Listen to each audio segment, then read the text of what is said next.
Haino hairon frezak mani mangpile kase phaija ukha biplop Tripura mungai khoroksa umar chibani burinyorom fremana tuyai bisini chini bagi sato mungrani saklaikha Bilonia district session court judge khorok burini kokhana mani yagulo osato mungrjakha biplop Tripura koktuma o saiman kha pati mungni salo nogo oburinyo kari teke bokorai aboni sujog nai biplop Tripura oburinyo femloge auto baikhe Bilonia o tlang thangka yagulo dipor jorao boma buhanogo phake nukhabo sajek nogo korai yagulo borok naituk lakhe paithago amchaini no khoroksa borok biplop Tripura mungai oburinyo telang thango hini saka o salo biplop Tripura oburinyo Agartala berai rewoi horongkhe kaisa nogo toniwoi bini logi tomung sitra khaikya teini salo bahaino biplop Tripura bini gostini nogo telangai teisa tomung sitra khaikya oburini loge o koktuma mani Rajnagar Piyarbari thanani police biplop Tripura no romoi kutoto bukha yagulo judge Ashutosh Pandey biplop Tripura no section 364 dara bisi burini bagi satomung te bisi bani bagi rangrenani te talsani bagi jail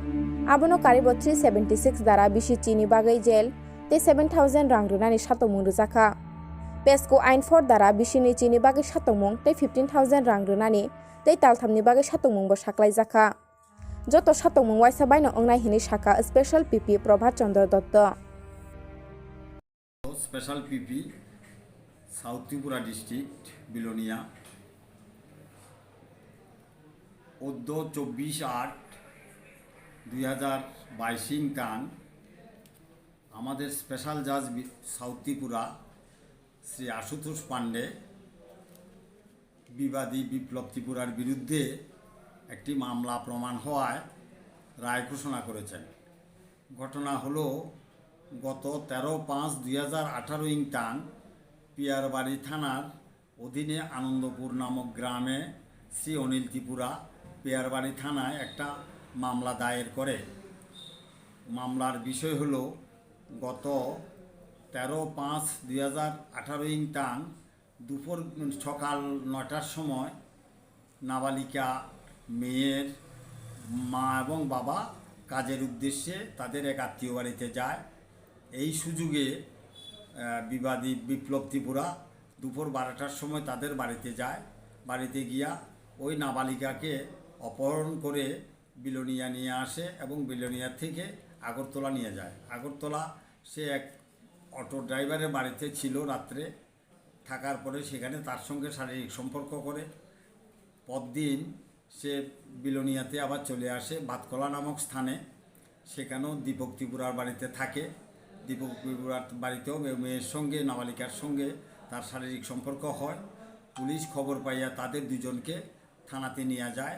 মেয়েটাকে মেয়ের বাবার কাছে দিয়ে দেয়, ছেলেটাকে কোর্টে produce করে। অদ্য 24/8/2022 টান মাননীয় আদালত উক্ত মোকদ্দমায় রায় ঘোষণা করেন। উক্ত মোকদ্দমায় মাননীয় আদালত 14 জন সাক্ষীর সাক্ষী বাক্য গ্রহণ করেন। সাক্ষী বাক্য প্রমাণ হওয়ার পরে ভারতীয় দণ্ডবিধির 366 ধারায় ভারতীয় দণ্ডবিধি 366 ধারায় 4 বছরের সশ্রম কারাদণ্ড এবং 5000 টাকা জরিমানা অনাদায়ে 1 মাসের জেল। ভারতীয় দণ্ডবিধির 376 ধারায় 10 বছরের কারাদণ্ড এবং 7 বছরের জেল হয়। ভারতীয়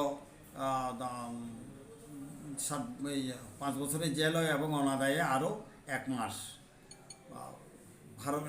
ফক্সো আইনের 4(2) ধারায় প্রমাণিত হয় উক্ত বিপ্লব ত্রিপুরার বিরুদ্ধে। সেই ধারায় মাননীয় আদালত 20 বছরের সশ্রম কারাদণ্ড এবং 15 বছরের জেল হয়। 15 হাজার টাকা জরিমানা হয়। 15,000 টাকা জরিমানা দিতে না পারলে আরও 3 মাসের জেল হয়, অতিরিক্ত জেল হয়। আমি শ্রী প্রভাত চন্দ্র দত্ত উক্ত মোকদ্দমা